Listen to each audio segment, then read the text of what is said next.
Okay, Assalamualaikum. Saya Putri Nuraina, nombor metrik 2779984. Okey, yang pertama kita akan tengok pada konsep dasar fiskal.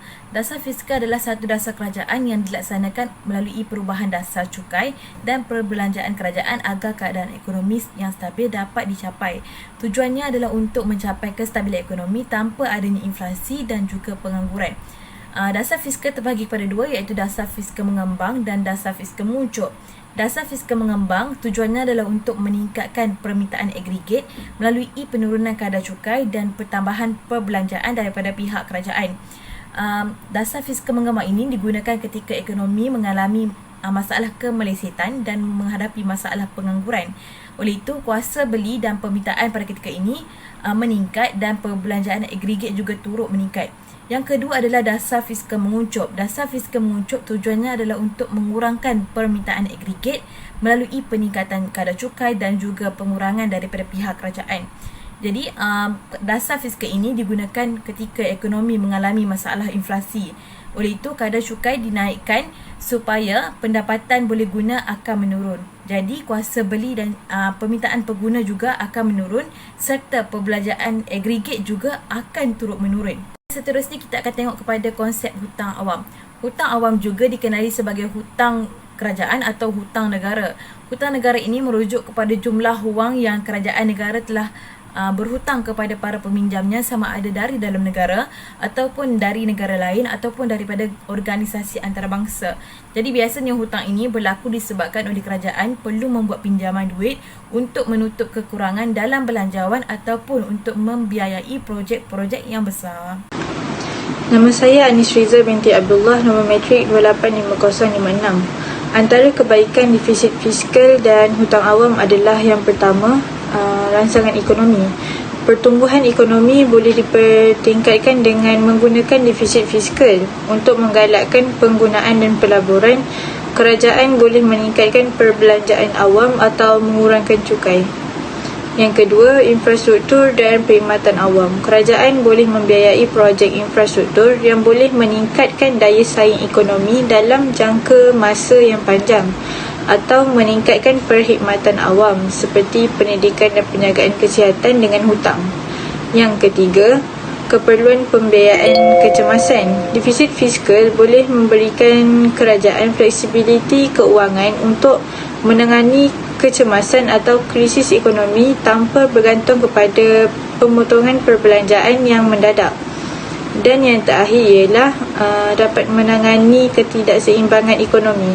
Defisit fiskal boleh membantu menangani ketidakseimbangan ekonomi dengan membantu sektor yang mengalami penurunan. Seterusnya, keburukan dasar fiskal dan hutang negara. Dalam konteks ekonomi, dasar fiskal merangkumi penggunaan hasil dan perbelanjaan kerajaan untuk mempengaruhi ekonomi sesebuah negara. Walaupun terdapat banyak faedah dasar fiskal, terdapat juga beberapa kelemahan atau risiko yang berkaitan dengan pelaksanaannya. Yang pertama ialah defisit belanjawan. Berlaku inflasi jika kerajaan membelanjakan lebih banyak wang daripada yang diterima. Hal ini boleh menyebabkan inflasi disebabkan peningkatan dalam penawaran wang tanpa peningkatan yang setara dalam barangan atau perkhidmatan. Yang kedua ialah kadar faedah. Kadar faedah iaitu kenaikan jika kerajaan meminjam lebih banyak wang untuk membayar dasar fiskal. Ini boleh meningkatkan permintaan untuk pinjaman. Yang seterusnya boleh meningkatkan kadar faedah. Berikutnya ialah hutang awam. Hutang awam boleh dijadikan alat yang diperlukan untuk membiayai projek infrastruktur dan program kerajaan. Walau bagaimanapun, seperti alat dasar ekonomi yang lain, hutang awam juga mempunyai beberapa kelemahan atau risiko, termasuklah yang pertama, perbelanjaan faedah. Pembayaran faedah ke atas hutang boleh menjadi beban kewangan yang besar bagi kerajaan, terutamanya jika kadar faedah meningkat atau hutang mencapai tahap yang sukar diurus.